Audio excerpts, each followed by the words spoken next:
Hello everyone, उम्मीद है आप सभी अच्छे होंगे। तो आज हम अपनी टिप्स बिट्स सीरीज को आगे बढ़ाते हुए आपके सामने लेकर आए हैं एडी मॉडल।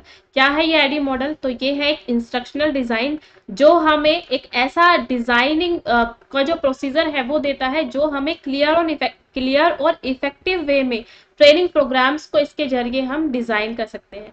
तो इस मॉडल की क्या खास बात है, चलिए देखते हैं। एडी मॉडल की सबसे पहले हमें फुल फॉर्म देखनी होगी। A for analyse, D for development, D for design, I for implementation and E for evaluation। तो अब हम एक एक करके इनके बारे में जानेंगे। उससे पहले हम एक बार और देख लेंगे कि क्या है एडी की full form. Analyse, design, develop, implement and evaluate. सबसे पहले हम एनालाइज करेंगे, देन हम डिजाइन करेंगे और फिर डिजाइन बनाने के बाद हम उसको डेवलप करेंगे, फिर उसके बाद इम्प्लीमेंट करेंगे और लास्ट में हम करेंगे इवेल्युएट। ठीक है। उसके बाद हम एक एक करके इनके स्टेप को अब डीप में पढ़ने की कोशिश करेंगे कि एनालाइज का क्या मतलब है। तो in the analysis phase the instructional problem is clarified. हम इस वाले फेज में क्या करते हैं कि जो जो हमारी प्रॉब्लम है, जो गैप है ना, हमारे जो ट्रेनिंग में लर्निंग में जो भी हमारे प्रॉब्लम है, जो गैप्स है, उनको हमें एनालाइज करके उनके हिसाब से अपना ऑब्जेक्टिव या अपना गोल डिसाइड करना होगा। ठीक है। तो इंस्ट्रक्शनल प्रॉब्लम को यहाँ पे क्लैरिफाई किया जाता है जिससे हम अपने इंस्ट्रक्शनल गोल्स एंड ऑब्जेक्टिव्स को स्टैब्लिश कर सके, ताकि जो हमारा लर्निंग आउटकम्स है वो और ज्यादा बेहतर रूप से निखर के सामने आ सके। तो हमें क्या क्या क्वेश्चंस को ध्यान रखना होगा कि हमारे लर्नर कौन है, हु योर लर्नर्स आर। हमारे जो लर्नर्स हैं, जिन्हें हम सिखाना चाह रहे हैं, जिन्हें हम ट्रेनिंग देना चाह रहे हैं, वो है कौन। तभी तो हम एनालाइज कर पाएंगे ठीक तरीके से अपनी प्रॉब्लम को।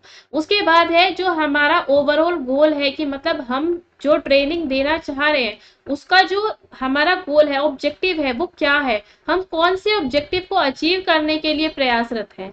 तो हमें क्या देखना है, what are the overall goals who you are trying to achieve. जो हम अचीव करना चाह रहे हैं उन गोल्स के बारे में हमें यहाँ पर एनालाइज करना है। थर्ड है what are the overall knowledge, skill, attitudes and behaviours that need to be taught. कौन कौन सी नॉलेज, स्किल और एटीट्यूड्स हैं, या कौन से ऐसे बिहेवियर्स हैं जो हम अपने ट्रेनर्स को, अपने जो ट्रेनर्स नहीं, अपने जो हमारे ऑडियंस है उसको सिखाना चाह रहे हैं, कौन सी नॉलेज देना चाह रहे हैं, कौन से स्किल्स, कौन से एटीट्यूड्स। तो ये वाला पॉइंट भी हमें माइंड में रख के चलना होगा। उसके बाद what is the amount and level of necessary content. ऐसा कौन सा मतलब क्या लेवल है, किस हद तक आपको कंटेंट डिलीवर करना है। ऐसा तो नहीं है कि आप मतलब आपके जो ऑडियंस है या फिर जो आपके लर्नर्स हैं वो तो है इस लेवल के और आप उन्हें कंटेंट दे रहे हैं अपर लेवल का, ऐसा नहीं। तो हमें अपने ऑडियंस को, अपने लर्नर्स को ध्यान में रखते हुए ही उन्हें कंटेंट डिलीवर करना है। उसके बाद क्या है, what resources are required and available. हमें ये भी देखना है कि कौन से रिसोर्सेज हमारे पास अवेलेबल है और कौन से जरूरी है। ठीक है। तो हम अपने एनालिसिस फेज में क्या करेंगे, अपने लर्नर्स को पहचानेंगे, अपने गोल्स को पहचानेंगे, नॉलेज, स्किल, एटीट्यूड कौन सा हमें उन्हें सिखाना है इस पर बात करेंगे, इस पर ध्यान देंगे, किस अमाउंट में जो नेसेसरी डाटा है उसको हमें किस लेवल तक या किस अमाउंट में उन तक पहुंचाना है, इस बात पर भी ध्यान देंगे। और आखिरी बात कि जो हमारे रिसोर्सेज है कितनी मात्रा में और किस तरह हमारे पास अवेलेबल है, इस पर भी हमें ध्यान देना है। तो ये हमने बात की अपने फर्स्ट फेज यानी कि एनालिसिस फेज के बारे में। उसके बाद आता है, आपने एनालाइज कर लिया, आपने क्या किया, अपना गोल डिसाइड कर लिया।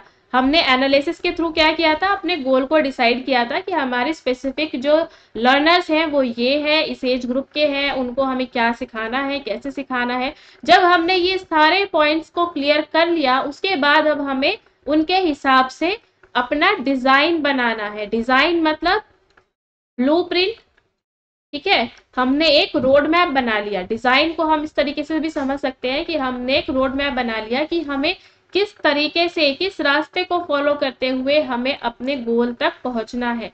तो डिजाइन पेज में हम क्या देखेंगे, हम किस चीज से डील करेंगे, अपने ऑब्जेक्टिव असेसमेंट इंस्ट्रूमेंट्स को, कि क्या हमारे पास इंस्ट्रूमेंट्स होंगे, क्या एक्सरसाइजेज होंगी, कंटेंट कैसा होगा, subject matter analysis, lesson planning and media selection. ये सारी चीजें हम कहाँ पर करते हैं, डिजाइन फेज के अंदर करते हैं। डिजाइन हमारा कैसा होना चाहिए, सिस्टमैटिक होना चाहिए, स्पेसिफिक होना चाहिए। क्यों? क्योंकि जब हम एक ब्लूप्रिंट बना रहे हैं या फिर मैं कहूँ एक रोड मैप बना रहे हैं जिस पर हमें चलकर अपने गोल तक पहुंचना है, तो ये पूरा एक सिस्टमैटिक वे में होना चाहिए, स्टेप वाइज स्टेप होना चाहिए, स्पेसिफिक होना चाहिए, ताकि हम उसको फॉलो करके अपने गोल या अपने ऑब्जेक्टिव तक पहुंच पाए। तो अब यहाँ पर हमें कौन से क्वेश्चन का आंसर देना है? How will the content and activities be sequence, कि किस तरीके से आप उन्हें क्रम में लगाएंगे, कैसे आप प्रेजेंट करेंगे, कैसे आप रीइंफोर्स करेंगे। रीइंफोर्स मतलब पुनर्बलन, मतलब आप कैसे बच्चों को बढ़ावा देंगे, लर्नर्स को कैसे बढ़ावा देंगे।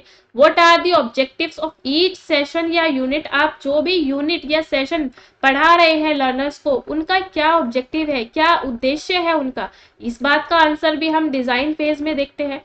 What skills and outcomes are you hoping to achieve for each, आप क्या स्किल्स और क्या आउटकम्स ऐसे हैं, है ना, जो आपको, जिन तक आप पहुंचना चाह रहे हो, या जो आपकी उम्मीद है कि आपको ये स्किल हमें सिखानी है, या अपने लेसन के या यूनिट के एंड में क्या आउटकम्स निकल कर आने वाले हैं, ये भी हमें यहीं पर डिजाइन फेज में ही हमें डिसाइड करना है।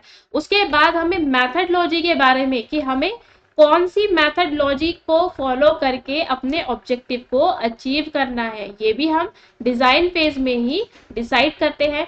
व्हाट मीडिया रिसोर्सेज, हमें कौन से रिसोर्सेज को यूज करना है जिससे कि हम बेहतर वे में इंस्ट्रक्शन दे सके।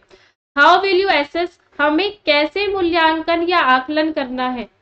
अब जब हमने सारा कुछ सिखा देने का हमने निर्णय ले लिया कि हमें क्या सिखाना है, किस बात को ध्यान में रख के सिखाना है, तो लास्ट में जब हमें असेसमेंट करना है तो इसके बारे में कि कैसे करना है, इम्प्लीमेंट तो लास्ट में होगा, लेकिन जब डिजाइनिंग के टाइम हम इस बात के बारे में बात करें तो हम यहाँ पर डिजाइन कर रहे हैं कि हमें आकलन किस तरीके से करना है, कि जो हमने मटेरियल को प्रेजेंट किया है उसकी अंडरस्टैंडिंग बच्चों को हुई भी है कि नहीं हुई है, या किस लेवल तक हुई है। तो ये सारी बातों का निर्णय हम कहाँ लेते हैं? डिजाइन फेज, यानी कि अपने सेकेंड स्टेप में हम ले लेते हैं। उसके बाद आपका आता है थर्ड फेज, जिसको हम पहचानते हैं डेवलपमेंट फेज के नाम से। सबसे इससे पहले हमने क्या देखा था? डिजाइन फेज देखा था। सबसे पहला क्या था आपका? एनालिसिस था, एनालिसिस था, ठीक है। उसके बाद हमारा था डिजाइन, और उसके बाद थर्ड हम देख रहे हैं डेवलपमेंट। ये क्या है? अब हमने जो डिजाइन बनाया है, जो ब्लूप्रिंट तैयार किया है, रोड मैप बनाया है, ठीक है, अब उसको हम डेवलप करेंगे, ठीक है, डेवलप करेंगे ताकि हम उसको अपने नेक्स्ट स्टेप में अप्लाई कर पाए, ठीक है।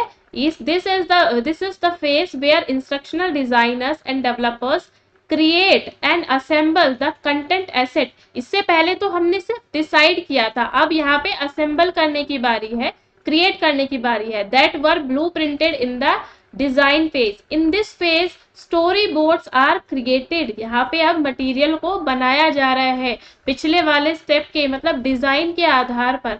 सारे जो स्टेप्स हैं वो इंटर रिलेटेड है। सबसे पहले हमने एनालाइज किया, एनालाइज करने के बाद हमने सिचुएशन के आधार पर डिजाइन किया अपने मटेरियल को, कोर्स को, आगे की पूरी जर्नी को, फिर उसको डेवलप करने की बारी है अब। उसके बाद हम क्या कर रहे हैं? कंटेंट जो हमने लिखा है या ग्राफिक्स जो है उनको डिजाइन करने की बारी यहाँ पर आती है। If e learning is involve, अगर ई लर्निंग भी इसमें शामिल है तो हमें क्या करना है? Programmers work to develop and to integrate technology. अब हमें यहाँ पे टेक्नोलॉजीज को भी इन्वॉल्व करना होगा, ठीक है। तो इसके अंदर हमें क्या क्या क्वेश्चन के आंसर देने हैं? How do I create a lesson plan, lesson plan को कैसे क्रिएट करना है। How should the content be organised, कैसे हमें एक ऑर्गेनाइज्ड वे में, संगठित तरीके से, किस तरीके से सीक्वेंशियल वे में हमें प्रेजेंट करना है मटेरियल को या कंटेंट को। What instructor and student activity should be included, कैसे हमें इंस्ट्रक्टर और स्टूडेंट दोनों की एक्टिविटीज को इंक्लूड करना है, उन्हें जोड़कर मिलाकर के देखना है, ताकि जो आउटकम है वो एक बेहतर आउटकम निकल के आए। How do I provide practice for student, हमें कैसे बच्चों की प्रैक्टिस करवानी है, कैसे हमें उनको प्रैक्टिस सेशंस देने हैं, जो हमने उन्हें नॉलेज डिलीवर किया है अब उस नॉलेज को इम्प्लीमेंट कर पाए, उसको प्रैक्टिस में ला पाए, ताकि उसका बेहतर आउटकम निकल पाए, उनकी लर्निंग जो है वो एक स्टेबल रह पाए, आगे तक रह पाए। What media should I use when I teaching, मुझे कौन सा मीडिया सोर्स यूज करना है जब मैं पढ़ा रही हूँ। ये सारी बातें हम कहाँ पर देख रहे हैं, डेवलपमेंट फेज में। How can I present confirming and correcting feedback, अब मुझे कंफर्म करना है फीडबैक को कि जो मुझे फीडबैक मिल रहा है वो सही है या नहीं है। अगर मुझे नेगेटिव फीडबैक मिल रहा है तो कैसे मुझे अपने पढ़ाने के तरीके में चेंज लाना है ताकि मुझे पॉजिटिव फीडबैक मिल पाए। तो ये सारी बातें हमने देखी थर्ड फेज यानी कि डेवलपमेंट फेज के अंदर। अब हम आ जाते हैं अपने फोर्थ फेज के अंदर जो कि है आपका इम्प्लीमेंटेशन फेज। अब हमने जो पीछे डिजाइन एंड डेवलप किया उसके बाद अब हमें इसको लागू करने की बारी है, यानी कि इम्प्लीमेंट करने की बारी है। अब हम इसको व्यवहार में लाएंगे। A procedure for training the facilitator and the learners is developed. अब ये क्या है, ये एक ऐसी प्रक्रिया है जो हम अप्लाई कर रहे हैं, जो हमने पीछे डिजाइन और डेवलप किया अब हम उसको एप्लीकेशन में लाएंगे, अप्लाई करेंगे, इम्प्लीमेंटेशन में लाएंगे। The facilitators training should cover the course curriculum, learning outcomes, method of delivery and testing procedure. अब यहाँ पे कौन कौन से क्वेश्चंस के आंसर देने हैं कि अब लर्नर को हमें चाहिए, जो हम एजुकेटर है हमें चाहिए कि हम कैसे मोटिवेट करें। How do I motivate student, how do I introduce the lesson, मैं लेसन को कैसे बच्चों के सामने प्रस्तुत करूं, कैसे इंट्रोड्यूस करूं। What kind of questions are best to use, किस तरीके के मुझे क्वेश्चन पूछने चाहिए ताकि बच्चे क्या करें, अपने जो उन्होंने सीखा है उसको बेहतर तरीके से और बेहतर तरीके से इम्प्लीमेंट कर पाए, उसको अपने माइंड में स्टोर कर पाए, आगे तक वो उनके दिमाग में रह सके। How do I use PPT यानी कि पावर पॉइंट स्लाइड्स और अदर प्रेजेंटेशन मीडिया, मुझे कैसे प्रेजेंट करना है अपना कंटेंट, पीपीटी के थ्रू करना है या दूसरे मीडिया के थ्रू करना है, तो मुझे ये भी यहाँ पर ही देखना होगा। How do I summarise and review each lesson and presentation, मुझे कैसे टॉपिक को समराइज करना है या कैसे प्रेजेंटेशन को समराइज करना है, मतलब लास्ट में मैं कैसे संक्षेप में अपनी बात कह पाऊं। How do I use my time wisely during the lesson, अगर मेरे पास 30 मिनट्स का सेशन है जो मुझे लेना है तो मुझे चाहिए कि मैं किस तरीके से इन 30 मिनट्स को अच्छी तरीके से यूज कर पाऊं, मुझे किस तरीके से अपने टाइम को वाइजली यूज करना है, अच्छे तरीके से इस्तेमाल में लाना है। तो ये हमने देखा इम्प्लीमेंटेशन फेज के अंदर, जहां हम अब प्रेजेंट कर रहे हैं अपने मटेरियल को अकॉर्डिंग टू आवर डिजाइन और डेवलपमेंट। ओके, अब हमारा फिफ्थ जो स्टेप है वो क्या है, इवैल्यूएशन। अब लास्ट में आ जाता है हमारा फिफ्थ फेज जो कि है इवैल्यूएशन, कि अब हमें आकलन करना है, मतलब या हम कहे कि हमें क्या करना है, मूल्यांकन करना है कि जो हमने पीछे के प्रोसीजर में स्टेप्स में चीजें डिसाइड की थी, एनालाइज किया, डिजाइन किया, देन डेवलपमेंट किया, उसके बाद इम्प्लीमेंटेशन किया। अब बारी आ गई है कि क्या हमने जितने स्टेप्स को पीछे फॉलो किया था उनको हमने बेहतर तरीके से किया भी है कि नहीं। अब हमें इवैल्यूएशन के थ्रू पता चलेगा कि हमने जो डिजाइन किया था, जो डेवलपमेंट किया था या जो इम्प्लीमेंट किया था वो कितना कारगर साबित हुआ है या किस हद तक, किस लेवल तक वो सही साबित हुआ है, या जो हमारा उद्देश्य था, जो हमारा गोल था वो कितने परसेंट तक हम अचीव कर पाए हैं, ये हम देखेंगे इवैल्यूएशन फेज के अंतर्गत।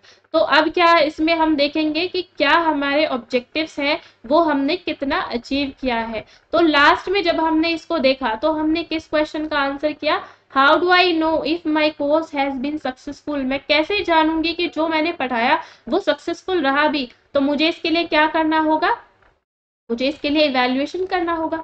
विच expert should review the material before a course is presented to student. अब मुझे क्या करना है, मुझे अपने मटेरियल को अपने स्टूडेंट के सामने प्रेजेंट करने से पहले क्या करना है, उसको रिव्यू कराना है। तो मैं किससे रिव्यू करा सकती हूँ, क्या कौन है एक्सपर्ट, ये भी मुझे देखना है। Which changes should be made to improve the course after it is presented. अब जब मैंने प्रेजेंट कर दिया और मुझे लगा कि मुझे जितना आउटकम चाहिए था उतना नहीं मिला, थोड़ा कम मिला है, तो मुझे ऐसे कौन से चेंजेस हैं जो मुझे अपने कोर्स में लेकर आने चाहिए, ये भी मुझे इवैल्यूएशन से पता ही चलेगा।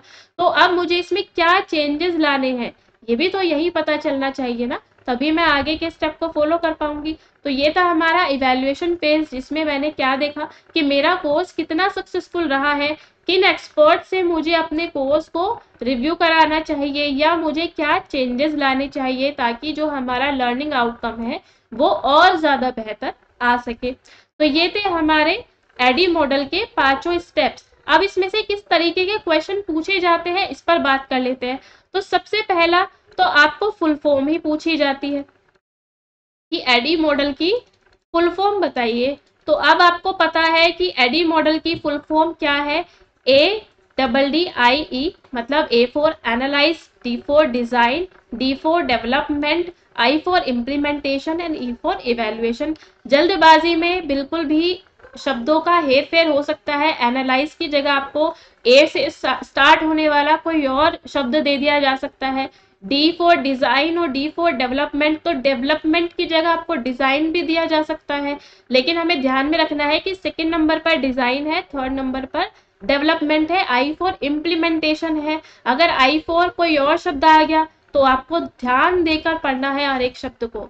उसके बाद जो सेकंड टाइप का क्वेश्चन आता है वो कैसा आ सकता है, जो आपके सामने कीवर्ड्स हैं कि आपको प्रॉब्लम आइडेंटिफिकेशन किस स्टेप में करना होगा। तो हमने पढ़ा कि प्रॉब्लम को हम कहाँ पर आइडेंटिफाई कर रहे हैं, एनालाइज में, ठीक है, या एनालिसिस में। Training needs analysis, identify target audience, कहाँ पर आइडेंटिफाई कर रहे हैं, एनालाइज में कर रहे हैं। तो ये आपके सामने सारे के सारे कीवर्ड्स हैं जो पूछे जाते हैं। अगर आपसे पूछ लिया जाए कि पर्पस, पॉइंट ऑफ इम्प्रूवमेंट, कि इम्प्रूवमेंट वाला जो पॉइंट है या स्टेज है वो कहाँ पर आती है, तो आपको पता होना चाहिए कि हम जब इवैल्यूएशन कर रहे हैं तो यहीं से हमारा स्कोप निकल के आता है इम्प्रूवमेंट का। हमने इवैल्यूएट किया तो हमें पता चला कि जो आउटकम हमें चाहिए था उससे कम हमें मिला है, तो मतलब हमें इम्प्रूवमेंट की रिक्वायरमेंट है। तो हमारा इम्प्रूवमेंट कहाँ होगा, इवैल्यूएशन स्टेज में होगा। इसी तरीके से आप डिजाइनिंग में देख रहे हैं, learning objectives, alignment with stakeholders, mapping, create a learning intervention, development of a communication strategy, high level mapping of learning intervention। इस तरीके से हमने इसको डिटेल में देखा और ये जो कीवर्ड्स हैं आप हर एक स्टेज में अपना ध्यान से पढ़ेंगे। और ये जो आपकी एडी मॉडल की फुल फॉर्म है इसको बहुत ध्यान से पढ़ना है, क्योंकि जब आपके क्वेश्चन में आता है और इस बार आया भी था तो आपको ए की जगह, एनालिसिस की जगह कोई और शब्द जो कि ए से शुरू हो रहा था वो दे दिया गया था, और जल्दबाजी में हम ध्यान नहीं देते हैं और इस वजह से क्वेश्चन हमारा गलत हो जाता है। तो आपको इन बिंदुओं पर ध्यान देना है और अपने इस टॉपिक को बहुत ही अच्छे से प्रिपेयर कर लेना है। तो अगर आपको ये टॉपिक समझ में आया है तो आप हमें अपना वैल्यूएबल फीडबैक जरूर दें, और कुछ भी अगर आपका क्वेरी इस टॉपिक से रिलेटेड रह जाती है या कोई सजेशन है, कोई आपका डाउट है, कुछ भी, तो आप अपना जो भी फीडबैक है आप कमेंट बॉक्स में दे सकते हैं। बने रहिए हमारे साथ, देखते रहिए लर्न हिस्ट्री चैनल को लाइक शेयर सब्सक्राइब जरूर कीजिएगा, वीडियो को लाइक कीजिएगा, शेयर कीजिएगा, कमेंट कीजिएगा। Thank you so much.